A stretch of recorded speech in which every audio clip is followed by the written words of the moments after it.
Hello everyone, welcome to this video on learning mathematics through concepts and examples.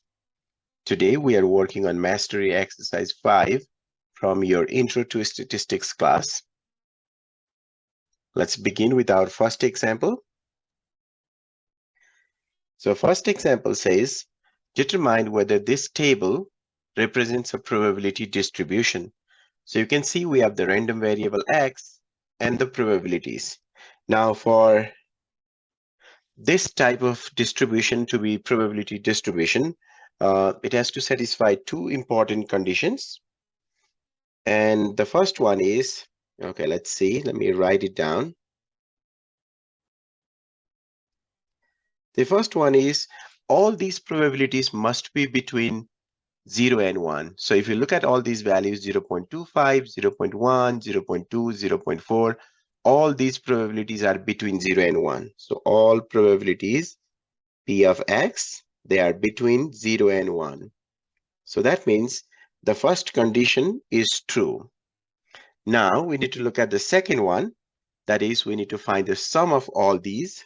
So if we try to find the sum of all probabilities, which is 0 0.25 plus 0 0.1 plus 0 0.2 plus 0 0.4. Okay, if we add all these 0 0.25, 0 0.1, 0 0.2, 0 0.4, you can see 0 0.4 plus 0 0.2 is 0 0.6, 0 0.6 plus 1, I mean 0.1, that is 0 0.7 plus 0.25 is 0 0.95. So this is equal to 0 0.95, which is not equal to 1. That means the second condition is not true. It has to be 1 for this distribution to be probability distribution. So meaning of that is this is not a probability distribution. So our final answer will be, so it is not a probability distribution. It is not a probability distribution. Okay, that's example 1. Here is our example 2. Find the mean of this probability distribution. Round your answer to 1 decimal place. So if you remember the formula for the mean of the probability distribution, mean mu is the sum of x times p of x. So we need to find the sum of x times p of x. So let's find out how we can find that for this one. So here mean is the sum of x times p of x. So we have to find the product, okay? We have to find the product and add them together. So the first one is 0 times 0 0.15, 0 times 0 0.15. That is the first one, plus the second one is 1 times 0 0.2, 1 times 0 0.2, then plus the third one will be 2 times 0 0.1, 2 times 0 0.1, then plus the next one is 3 times 0 0.55, 3 times 0 0.55. And if we simplify all these, okay, you can use calculator to simplify this, you'll get 2.1. So mean of this probability distribution that is given here is 2.1. Remember the formula for the mean is x times p of x. Sometimes the mean of the probability distribution is also referred as the expected value or expectation. Time for example 3. Find the standard deviation of this probability distribution. So here we are looking for the standard deviation. So standard deviation for the discrete probability distribution, denoted by sigma, is the sum of x minus the mean squared times p of x. So as you can see here, we need the value of mean first. Mean is the product of x times p of x, the way we did here in the second one, x times p of x. So let's begin with the given values, x, p of x. Okay. So we have the given x values, and the x values are 0, 1, 2, 3. These are the x values. The probability values are p of x is 0 0.1, 0 0.05, again 0 0.05, and then 0 0.8. So these are the probability values. Now here, to find the mean mu, we need x times p of x. We'll find that x multiplied to p of x. 0 multiplied to 0 0.01, that's a 0. 1 multiplied to 0 0.05 is 0 0.05. And then 2 times 0 0.05 is 0 0.10. And then 3 multiplied to 0 0.8 is 2.4. That is 2.4. Now we can add those values. Let me decorate this table a little bit. Okay. There we go. We find the total now. And here, if we add all this, it will be 1, but we don't need to add that. But we need to add this one, x times p of x. If we add all these, the sum of x times p of x is our mean, which will be equal to 0 plus 0 0.05 plus 1.0, 0 0.10, and then 2 plus 2.4. So if we add all that, it will be 2.25. 2.25. So we got the mean. So in next column, we need to find this one. We need to find, let me write it down. We need to find x minus mean. Mean is 2.25. And then square that. Okay, square that and multiply with p of x. So what I mean by that is, for example, in the first one, in place of x, we plug in 0. 0 minus 2.25 squared times p of x. P of x is 0 0.1. If we do that, we get 0 0.6530. Similarly, next one, we need to plug in x equal to 1. So we plug in 1 minus 2.25 squared. Multiplied with that probability, it will be 0 0.1201. If we plug in 2 again, so if we plug in 2, 2 minus 2.25 squared, multiplied to this probability, 0 0.05, you will get 0 0.0151. And finally, we plug in 3. So 3 minus 2.25 squared multiplied to 0 0.8 is 0 0.1620. And then if we add all these numbers, we get 0 0.9475. So now we can write our final answer, or we can find our final answer. Hence, the standard deviation is the square root of the sum of all these values, which is 0 0.9475. So square root of 0 0.9475. And that is equal to, if we take the square root, it is 0 0.9734. So the standard deviation for the probability distribution that is given here is 0 0.9734. So that is the basic idea with the probability distribution. So first thing we need to know in probability distribution is to check whether it's a probability distribution or not. For that, all probabilities must be between 0 and 1, and sum of all probabilities must be 1. In this case, the first condition is true, second condition is not true, so this is not the probability distribution. In second example, if this is the probability distribution, we are asked to find the mean. Mean is the sum of x times p of x. So x and p of x, we multiply them, and then we add them together. That's how we can find the mean. And for standard deviation, we use this formula with the square root, in fact. Okay, so here should be the square root for that. In fact, the quantity inside the square root is the variance. So when you have this one, all you need to do is we need to find the sum of x times mean square times p of x. Take the square root the way we did here to get the standard deviation, because That is a formula for the standard deviation. So these are some of the basic ideas that we need to know while working on the discrete probability distribution. So based on that, let's work on a few more problems related to this. So example 4, can the table be probability distribution? So here is the table again, and we need to check whether this is a probability distribution or not. So we need to check whether those two conditions are true.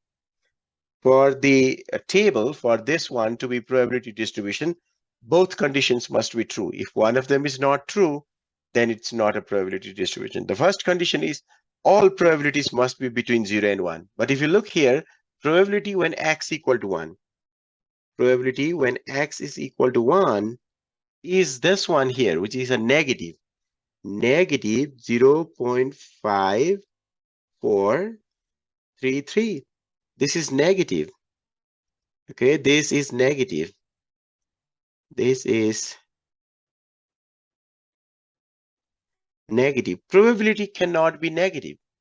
Okay, probability cannot be negative. So meaning of that is this one is not a probability distribution. So this implies this is not, or the given table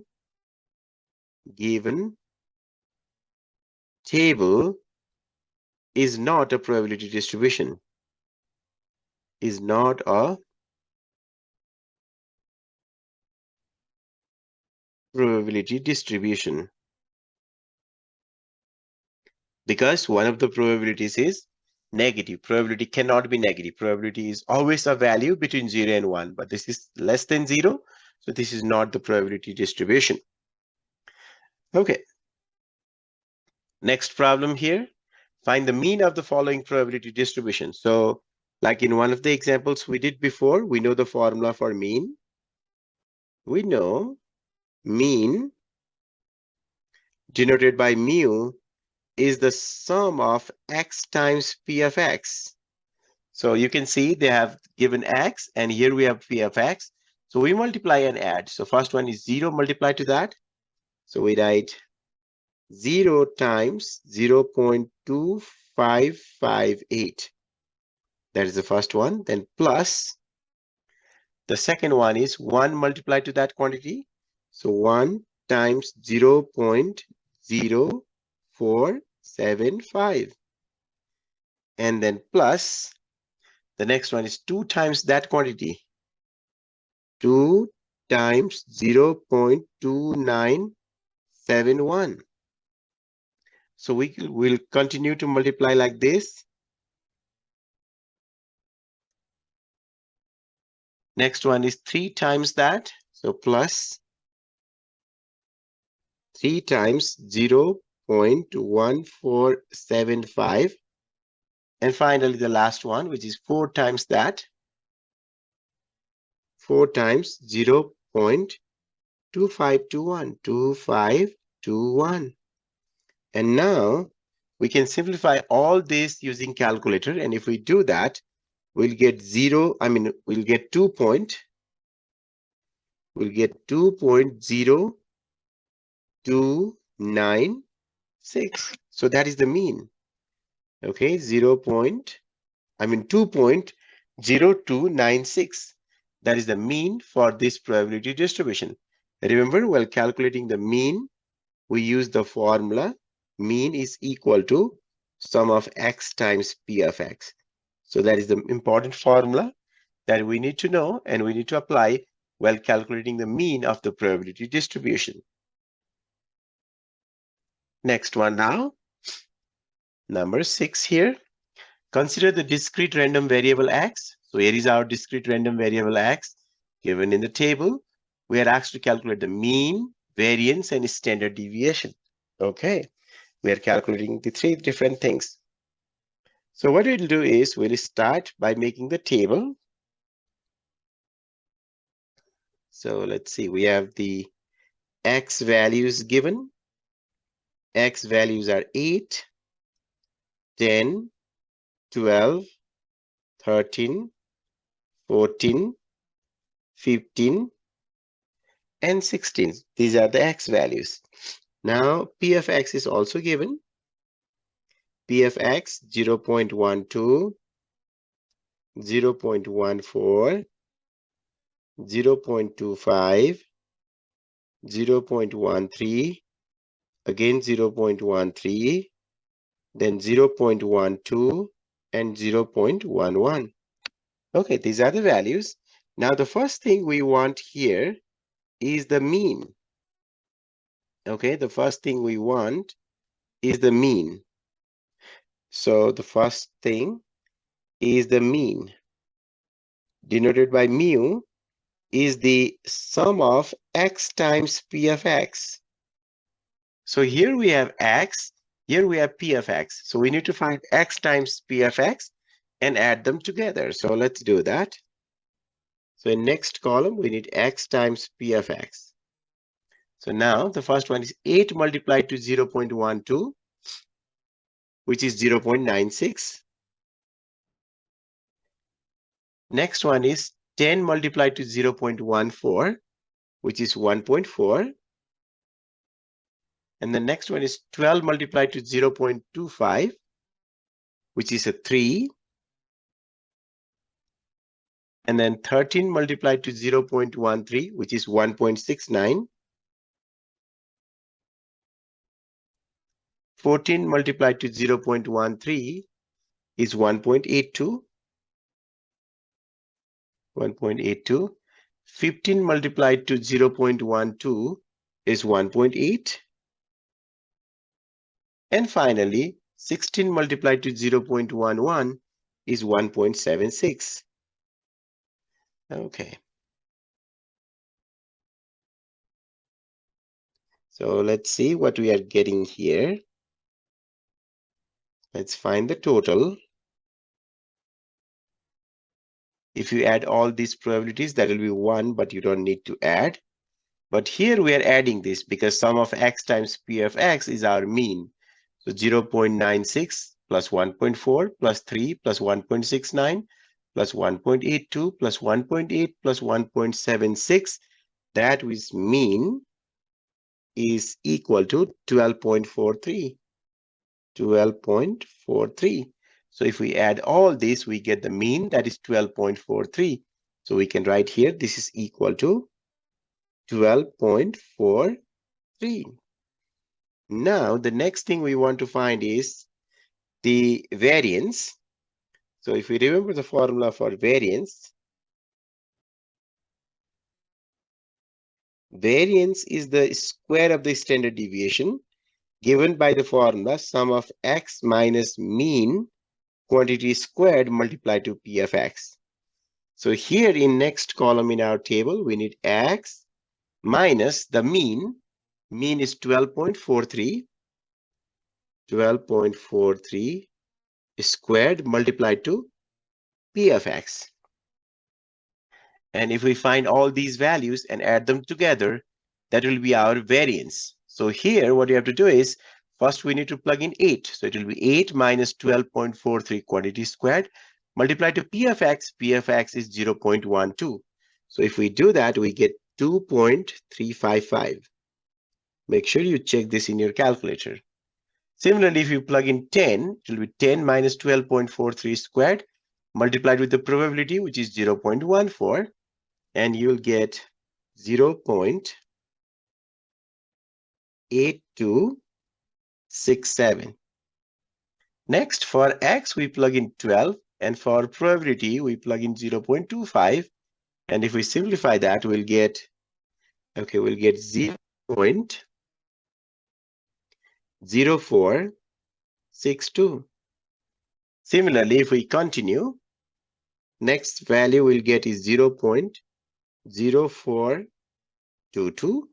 Next one we'll get 0.3204.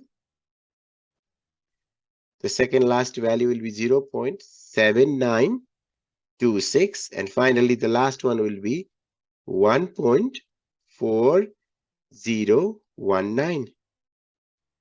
And now we can add all these values, and that will be our variance. So if we add that, we get variance equal to 5.7851. 7851.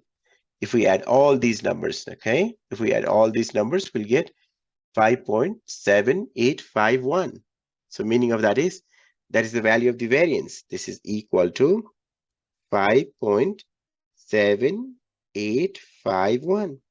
So the third one is the standard deviation, which is the square root of the variance. So it's square root of 5.7851. And if we simplify this using calculator, it will be 2.4052. So that's how we can find the variance. And then from variance, we can find the standard deviation. So in this problem, we learned how to find the mean, variance, and the standard deviation of the discrete probability distribution, which is given. We have to be very careful when we find these values, because while finding these values, we are plugging in the value of x and p of x from here. Okay, these are the x values, these are the p of x values. We are typing them in calculator and we are getting these values. So you have to be very, very careful when you execute that calculation.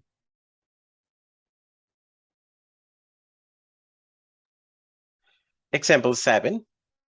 If a seed is planted, it has 60% chance of growing into a healthy plant. If 11 seeds are planted, what is the probability that exactly 2 don't grow? So this question has a little different thing given here. You can see here we are talking about 60% chance of growing. And when we go here, we are talking about the probability of exactly two of them don't grow. So we are looking for the probability that 2 of them don't grow. So to begin with, we begin here where it says it has 60% chance of growing. So 60% chance of growing, meaning of that is probability that it won't grow is 40% or 0.4. We want the probability of not growing because here we are looking for the probability of not growing.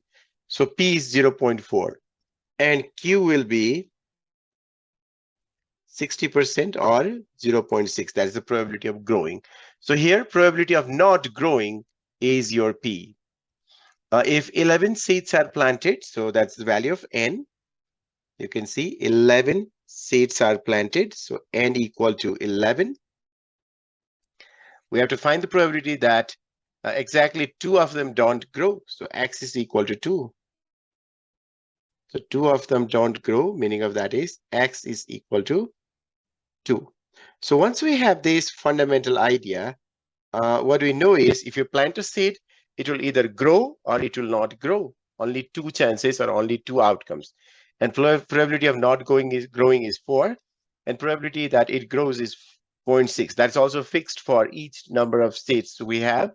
And the number of trials or N is fixed. Meaning of that is this is the binomial experiment and we can use binomial probability distribution. And this is what we know for binomial probability distribution. We know probability that probability of X successes out of N is equal to N factorial divided by X factorial and also N minus X factorial in the denominator multiplied to P to the X multiplied to Q to the N minus X. So let's plug in the values. N is 11, so it is 11 factorial divided by X factorial. X is 2, so 2 factorial. And then N minus X, that will be N minus X, it will be 11 minus 2, which is 9 factorial, times P is 0.4. 0.4 raised to X is 2, times Q is 0.6, raised to N minus X is a 9. Now here, if you have seen this factorial for the first time, when we say factorial, for example, here when we say 2 factorial, meaning of that is 2 times 1. When I say 9 factorial, it is 9 times 8 times 7 times 6 times 5 times 4 times 3 times 2 times 1. Similarly, 11 factorial, you start with 11. 11 times 10 times 9 times 8 times 7 times 6 times 5 times 4 times 3 times 2 times 1. And in order to simplify this using calculator, like if you want to evaluate 11 factorial in calculator, in your TI-84 calculator, let me quickly write down some steps for you. Say, for example, to find 11 factorial in your calculator, what you'll do is you'll first press, okay, these are the steps that you need to follow. You go, first you type 11 on the screen. First you'll type 11, and then you'll go to math, and then you go to probability.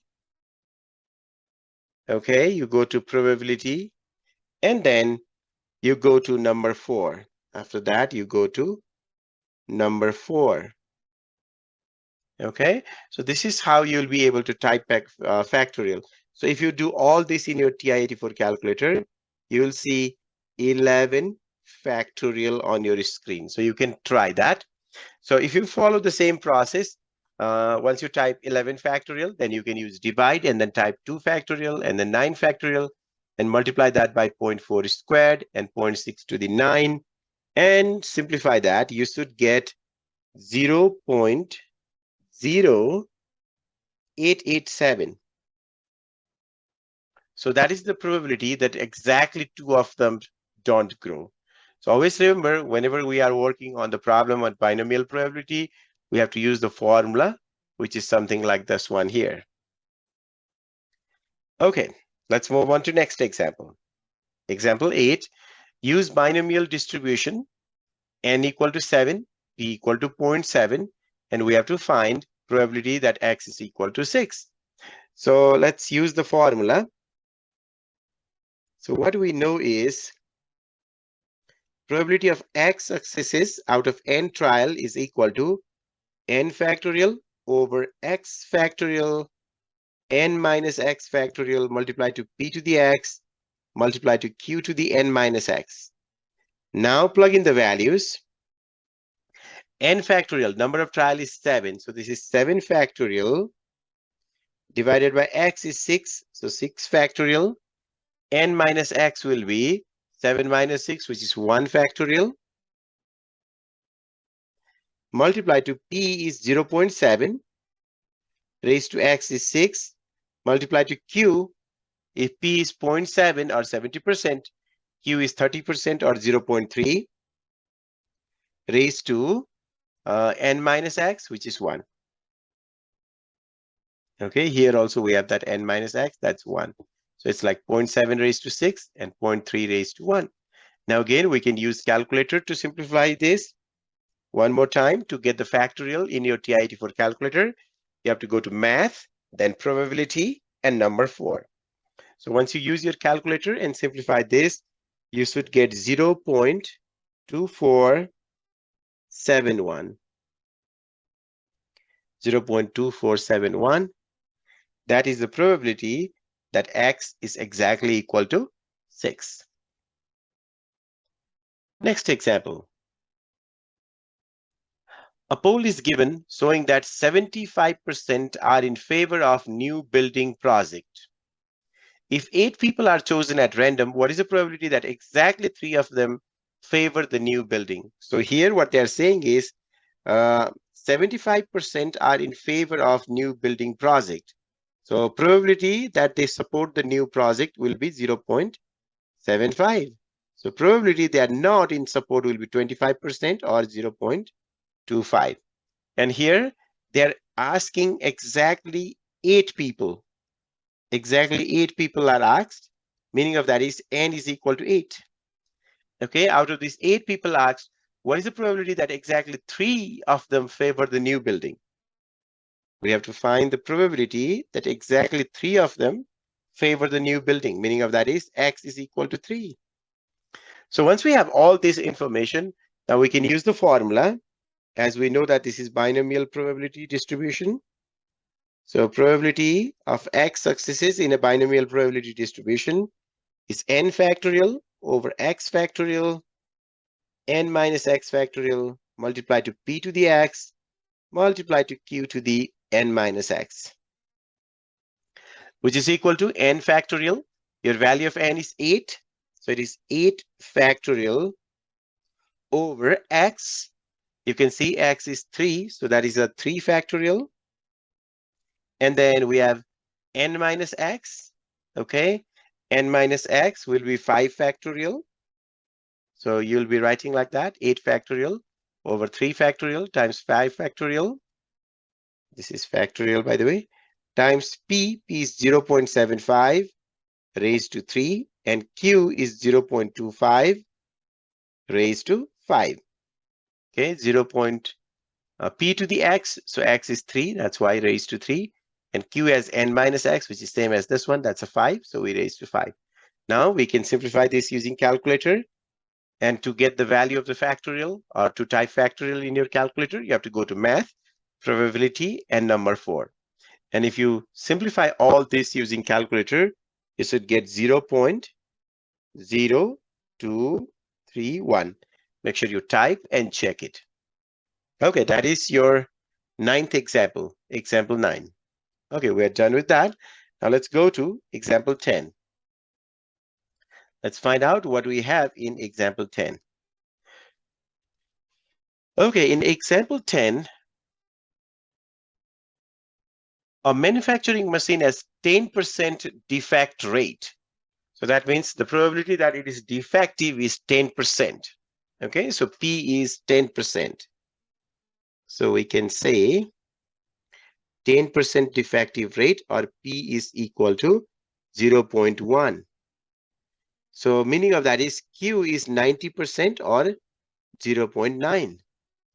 If 10 items are chosen at random, 10 items are chosen, that means n equal to 10, 10 items are chosen at random. What is the probability that that at least one will have the defect? Okay, what is the probability? Look at this question here. We are asked to find the probability that at least one have a defect. When we say at least one, that is one or more. So we want the probability that x is greater than or equal to, probability that x is greater than or equal to 1. So that means when we say greater than or equal to 1, we are talking about a probability that one of them is defective, or two of them, or three of them, or four of them, or five of them, or six of them, or seven of them, or eight of them, or nine of them, or all 10 of them. That is the meaning. So we are looking for the probability from x equal to 1 through x equal to 10. When we say 10 defective, when we choose 10 of them defective, the chances are none of them are defective. So x can be from 0 up to 10. So here, your random variable x can be 0, none of them defective, 1 defective, 2 defective, 3 defective, 4 defective, 5 defective, 6 defective, 7 defective, 8 defective, 9 defective, and 10 defective. So this is what you can see here. Okay, so since these are the random variables, and we want to find the probability that at least one have defective. So here what we are looking for is, now we want probability that x is greater than or equal to 1, which is same as total probability will be 1. So from 1, if we subtract the probability that x equal to 0, we get the probability that x is greater than 1. So this is like 1 minus probability that x is equal to 0. So that's what we can do, 1 minus probability that x is equal to 0. Now we have the formula. So probability of x successes in binomial experiment is n factorial over x factorial n minus x factorial times p to the x multiplied to q to the n minus x. So we are going to use that formula to find this probability when x equal to 0. So this will be equal to 1 minus. So when x equal to 0, we are plugging in x equal to 0 in this formula. N is a 10, so that is 10 factorial over x factorial. X is 0, 0 factorial. And then we have n minus x. which is 10 minus 0 or 10 factorial, multiplied to p is 0.1 raised to 0 here because x is 0, and then q is 0.9 raised to n minus x, that is a 10. So this will be equal to 1 minus, now we can simplify this one using calculator. Or you can also see 10 factorial over 10 factorial is 1 and 0 factorial is 1. So that means this is all 1.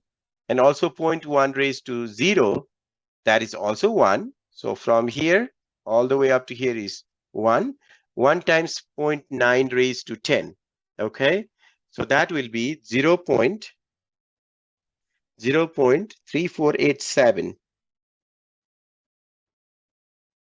And now when we subtract 1 minus 0.3487, that will be 0.6513. Okay, that will be 0.6513. So that is the probability. Okay, that is the probability that at least one will be defective. So always remember, when you're looking for at least one, we are talking about one or more. That's from here all the way up to 10. So that means only 0 is remaining here. So that is, so sum of all these probabilities will be equal to 1 minus the probability that x is equal to 0. So we use that concept. We use the formula, binomial probability distribution, simplified, and got 0.6513. I hope that is helpful there. Okay, let's move on to example 11. Let's find out what is here. About 2% of the population has particular genetic mutation. 200 people are randomly selected. Find the mean of the number of people with the genetic mutation in such group of 200 people. Okay, so here let's see what is there. Here we have the value of p. P is 2% or 0.02, that is given. And the sample size n is equal to 200. Okay, so we have P and we have N. And whether they have mutation or they don't have mutation, that means we just have two outcome. Number of trial is also fixed, that is 200. And probability that they have mutation is fixed for all 200 whenever you select any random people out of 200 people here. Meaning of that is, this is an example of binomial probability distribution, and we are looking for the mean of that. And for that, we have the formula. We know the mean of the binomial probability distribution, mu, is n times p, which is equal to n is 200 multiplied to p is 0.02. So 200 times 0.02 is 4. So on average, we have 4 people out of 200 with certain type of genetic mutation. Okay, that's number 11. Let's go to number 12. Let's find out what is there. About 10% of the population has particular genetic mutation, just like in the previous example. 300 people are randomly selected. We already know that this is the case of binomial probability distribution now. And we are asked to find the standard deviation for the number of people with genetic mutation in such group of 300 people. So here, what we have is P is 10% or 0.1. So Q will be 90% or 0.9. And the value of N is 300. Now what we know is the standard deviation denoted by sigma for this type of distribution is the square root of n times p times q. That's our formula. Let's plug in the value. N is 300, p is 0.1, and q is 0.9. And if we try to find the square root, this will be 5.1962. Okay, it will be 5.1962. So that's how we can find the standard deviation for the binomial probability distribution. Example 13, assume that a procedure yields a binomial distribution with a trial repeated n equal to 11 times, so value of n is given. Use either the binomial probability formula or technology. So it's up to you how you want to do it, but I'm going to use the formula to find the probability of k equal to 9. So like x we have been writing, here they said k equal to 9. Successes in the probability, okay, given that the probability of success p equal to 0.75. So what we have is the binomial probability distribution. So we have the formula. In binomial probability distribution, the probability of success is n factorial over x factorial n minus x factorial multiplied to p to the x multiplied to q to the n minus x. N factorial, as you can see, n is 11. So this is 11 factorial divided by x, or k is 9. So that is 9 factorial. And then n minus x, which is 11 minus 9, that is 2 factorial, multiplied to p is 0.75, 0.75 raised to 9. If probability of success is 75%, the probability of failure is 25%. So the value of q will be 0.25 raised to n minus x. We already got the value of n minus x here, which is 2. Now we can type this in our calculator to get the value of the probability. Remember, to type the probability, factorial, we have to go to math, probability, and number 4 in TI-84 calculator. So if we type all this, our final result must be 0.2581. Make sure you check that value. It should be 0.2581. Okay, time for example 14. Assume that a procedure yield a binomial distribution with a trial repeated n equal to 12 times. Use either binomial probability formula or technology to find the probability of k equal to 7 successes, given that the probability of success p is equal to 53%. Okay, and we have to give the answer to 4 decimal places. So here we have a couple of things given. Let me write those down. Here, number of trials equal to 12. We want k equal to 7 number of successes. Probability of success p is equal to 53% or 0.53, which means the value of q is 100 minus 53%, which is 47% or 0.47. Now we know the formula. Now probability of k successes is equal to n factorial over k factorial n minus k factorial times p to the k multiplied to q to the n minus k. Here in place of x, we have a k, so we are plugging in k there. Now let's plug in the values. N is 12, so 12 factorial. K is 7, 7 factorial. And n minus k is 12 minus 7, which is 5 factorial. Multiply to p, which is 0.53 raised to k is 7, times q is 0.47 raised to n minus k is a 5. So now we can simplify this using calculator. In order to type 12 factorial, 7 factorial, 5 factorial in your calculator, in TI-84 calculator, you have to go to math, probability, and number 4. That's your factorial. So if we type all this in our calculator, we will get 0.2134. So that is the probability of exactly 7 successes. So make sure you type this and verify the result. Example 15. Suppose that 80% of the voters prefer candidate A. If 7 people are chosen at random for a poll, what is the probability that exactly 6 out of these 7 favor the candidate A?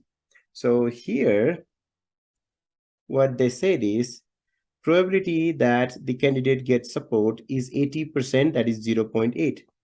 That means probability that they don't get support is 20% or 0.2. And here survey is conducted with 7 people. So n equal to 7. And we want the probability that exactly 6 of them support the candidate A. So x is equal to 4. So this is the binomial experiment. So we use the formula for the binomial probability, which is probability of x successes out of n is n factorial over x factorial n minus x factorial multiplied to p to the x multiplied to q to the n minus x. N is 7 here, 7 factorial. X is 6, 6 factorial. And then n minus x, which is 7 minus 6 or 1 factorial. Multiplied to p is 0.8 raised to x is 6. Multiplied to q, 0.2 raised to n minus x is 1. Now, we can type this in our calculator and get the result. And in order to type factorial in TI-84 calculator, you have to go to math, probability, and then number 4. So if we type this in our calculator, you should get 0.3670. Make sure you type it in your calculator and verify the result. Okay. Example 16. Determine whether the given procedure results in binomial distribution. If not, give the reason why not. Rolling a single die 34 times. So you can see we are rolling the die 34 times. Okay, so the number of trial is fixed, keeping track of the number that are rolled.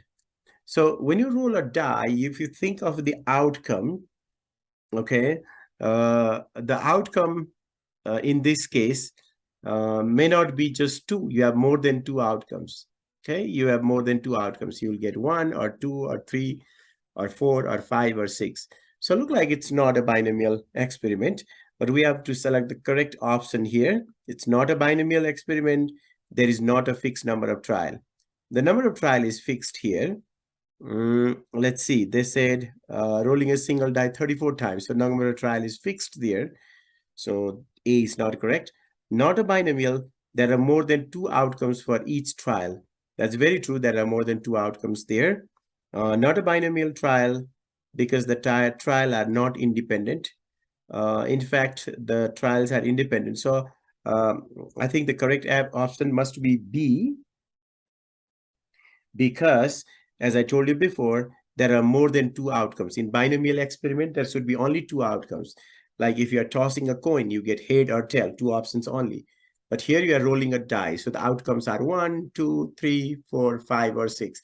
So there are more than 2 outcomes there. That's why this is not a binomial probability distribution. So we selected B. Not a binomial. There are more than 2 outcomes for each trial. Number 17 now. Okay. In number 17, you can see Wilson family had 8 children.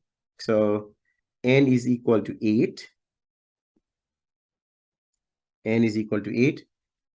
Assume that the probability of a child being a girl is 0.5. So the value of P, probability that a child is a girl, is 0.5. That means Q is also 0.5. And we have to answer these 2 questions and round your answer to 4 decimal places. So here, if you think of the random variable x will be, maybe they don't have any girls, so 0, or maybe 1, 2, 3, 4, 5, 6, 7, or 8. That is random variables. So that means they can have no girls, maybe 1 girl, 2 girls, 3 girls, and so on. We have to find the probability that Wilson family had at least 6 girls. So at least 6 means 6 or more. So what we want is, for A, we want the probability that x is greater than or equal to 6. At least 6, okay? At least 6 means 6 or more.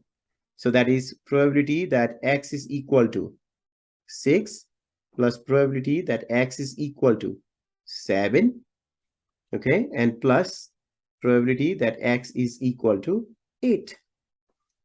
Okay, because we are looking for the probability that they have at least 6. At least 6 means 6, 7, or 8. And in order to find this binomial probability, we have the formula P of x is equal to n factorial over x factorial n minus x factorial times p to the x q to the n minus x. So here, if you plug in 6, if you plug in 6 in this formula, n is 8, and if you plug in 6 here, and then here n minus 8 minus 6 is 2, and then 0.5 raised to 6, 0.5 raised to 2, and simplify this using calculator. I'm just going to write the result directly. You should get 0.1094. Similarly, if you plug in x equal to 7 and n equal to 8 and p equal to 0.5 in this formula, you should get 0.0313. Similarly, when you plug in x equal to 8 in this formula, you should get 0.0039.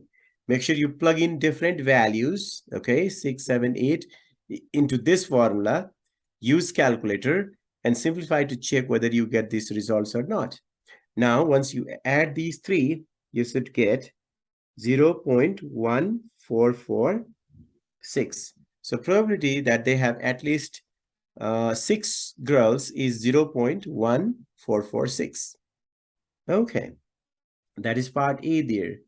Now, if you look at part B, find the probability that Wilson family had at most 3 girls. So in the first part, in part A, the question was family had at least 6. When you say at least 6, that is 6 or more. And here we have at most 3.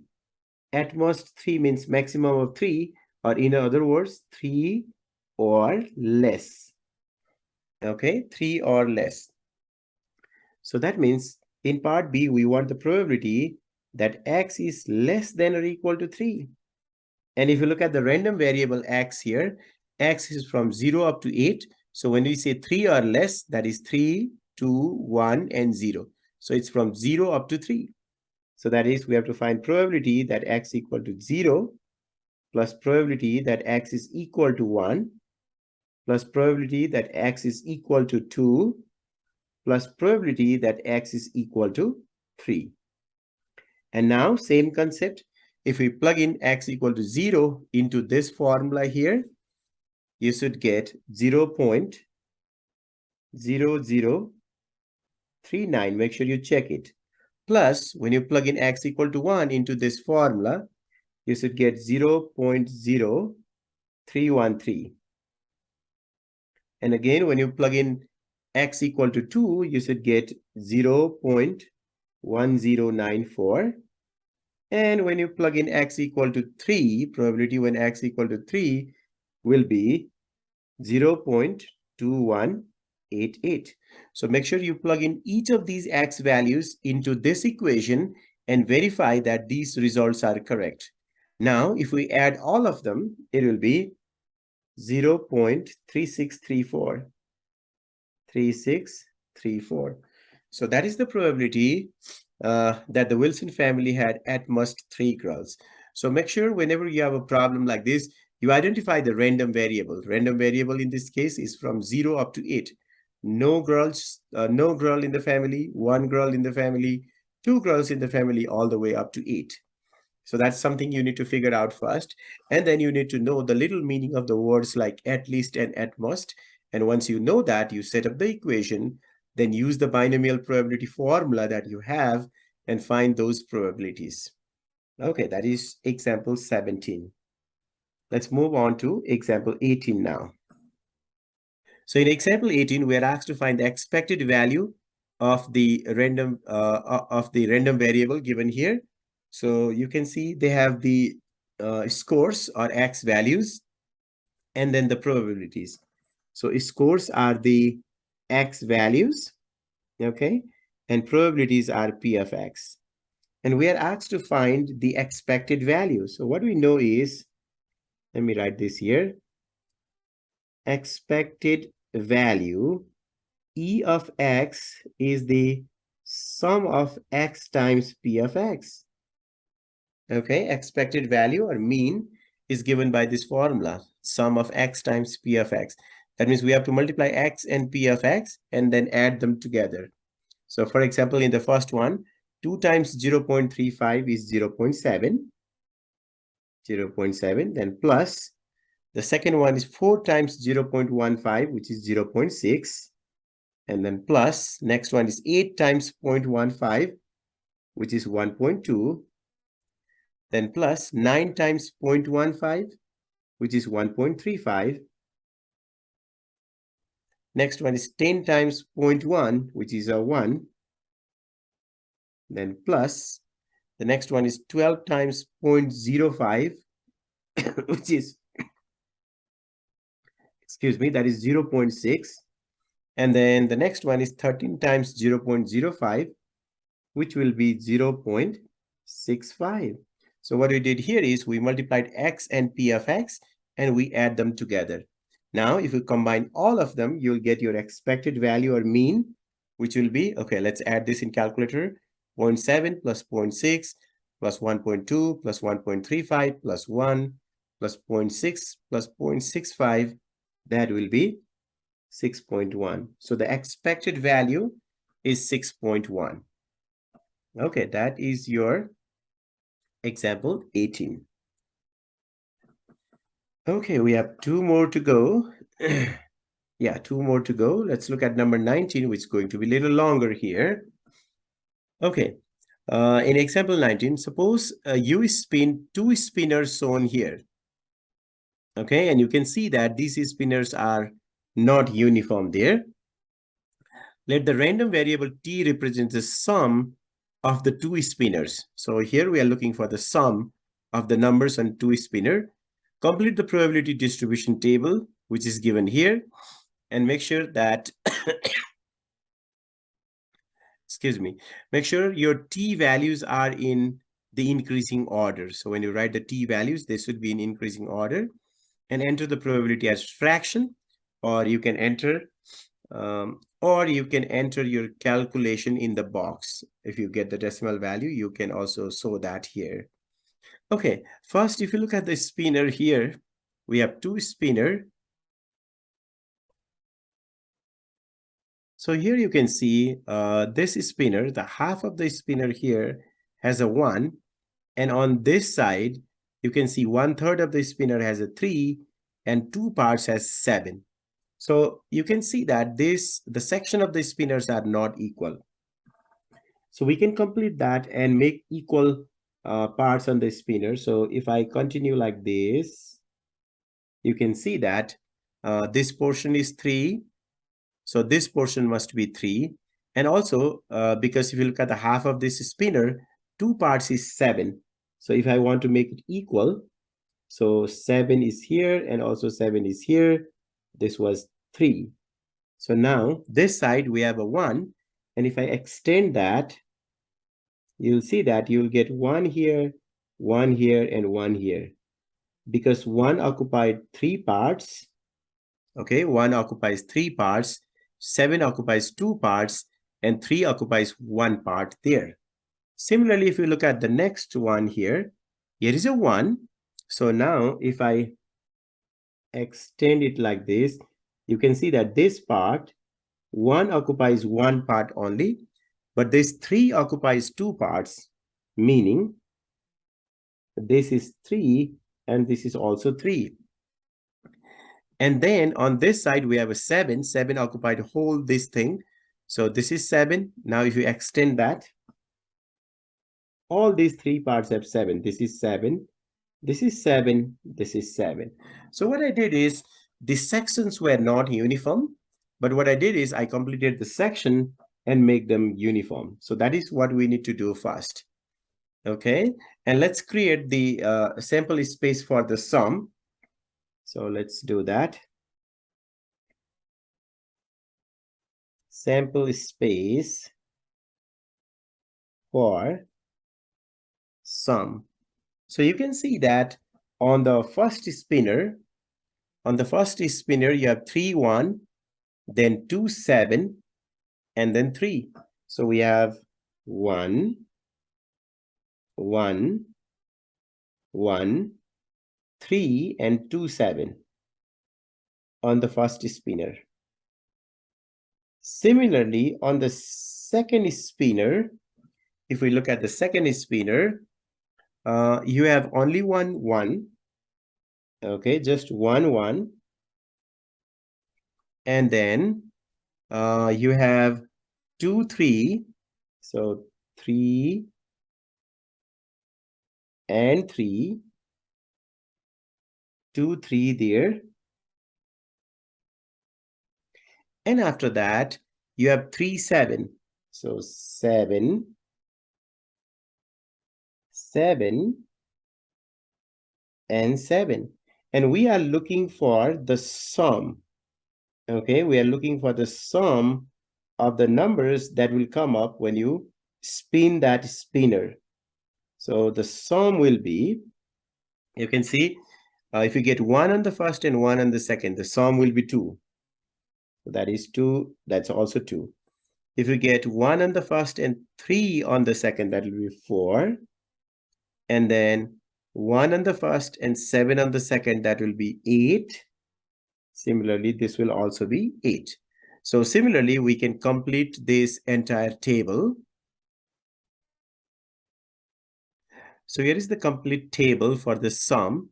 Now what we're asked to do is, if t represents the sum, make sure your t values are in the increasing order. T represents the sum and we need in increasing order. You can see the sum, the possible sum are 2. 2 is one of the sums that we have. We have a 2, we have a 4, we have a 6, we have 8, we have 10, and we have 14. Now we also need the corresponding probabilities, then only it will be the probability distribution. So if you look at 2, we have 1, 2, 3 of them. So 3 over 36. Okay, so it is 3 over 36 because here we have 36 possibilities and we have 3 2's, 3 over 36, which is same as 1 over 12. Now if you count 4, you can see it's 1, 4, 2, 3, 4, 5, 6, 7. We have 7 4 out of 36. So 7 over 36, which you cannot reduce further. And then let's see 6. You can see there's 1 6 here, 2. So you can see there are only 2 6. 2 out of 36 or 1 out of 18. So after 6, we have 8. Now we can count 8. We have 1, 2, 3, 4, 5, 6, 7, 8, 9, 10, 11. You have 11 8 out of 36. So 11 over 36. Now if you count 10 here, 1, 2, 3, 4, 5, 6, 7. You have 7 10 out of 36. And finally 14. 1, 2, 3, 4, 5, 6. 6 out of 36 or 1/6. So this is how you can complete the probability distribution for the uneven spinners they are given here. So first thing is you have to make the spinner, the sections of the spinner uniform, and then find the sample space for the sum so that it's easy for us to write the sum and calculate the corresponding probabilities. Okay, here is our last question. Let's see what we are asked to do and how we can solve it. Okay, when taking a 16-question multiple choice test, so you can see the number of trials is fixed, n equal to 16. Okay, n is equal to 16, where each question has 4 possible answers. So in each part, there are 4 options given. That means probability of making correct is 0.25 only. That means probability of making it wrong is 75% or 0.75. For question 1 is correct. 1 out of 4 is 0.25. So if the probability of success is 0.25, probability of failure will be 0.75 because when one is 25%, the other one will be 75%. Okay. So it would be unusual to get how many, okay, blank or more questions correct by guessing. Give your answer. So here we have to find answering how many questions or more will be unusual. So normally when we say unusual data, so the result will be unusual. Let me write this. Result will be unusual if it is outside mean plus or minus 2 standard deviation. If the value is less than, or I should say, if the value is 2 standard deviation above the mean or 2 standard deviation below the mean, then that will be unusual. So what we're trying to do here is we are going to find the mean and the standard deviation and try to find the value of this one. Now here, the mean, mu, for the binomial probability distribution is n times p, where n is 16 and p is 0.25, which is equal to 4. And if you want to find the standard deviation, sigma is the square root of n times p times q, which is equal to square root of 16 times 0.25 times 0.75, which will be equal to 1.732. Now let's find the value, which is 2 standard deviation above and below the mean. So mean plus or minus 2 standard deviation. So in this case, this will be equal to mean is 4, then plus or minus 2 times the standard deviation is this one, 1.732. 1.732, which will be equal to, you can see, if we do 4 minus 2 times 1.732, it will be 0.536, or if we go above 4 plus 2 times 1.732, that will be approximately 8. Okay, that will be approximately 8. So meaning of that is, so this one is 0.5, which is less than 1, so we don't consider that one. But here you can see the maximum number of questions that you can guess and answer out of 16 could be 8. But if you answer more than 8, that will be unusual. So we say, let's write our final answer. Therefore, it would be unusual. It would be unusual to get 8 or more questions correct. 8 or more questions correct by guessing. By guessing alone. So just by guessing, it will be unusual if you would be able to answer more than 8 questions correctly. Okay, so that's all for this video. We are now done with solving the mastery exercise. I hope you find this exercise helpful. Thank you so much for watching.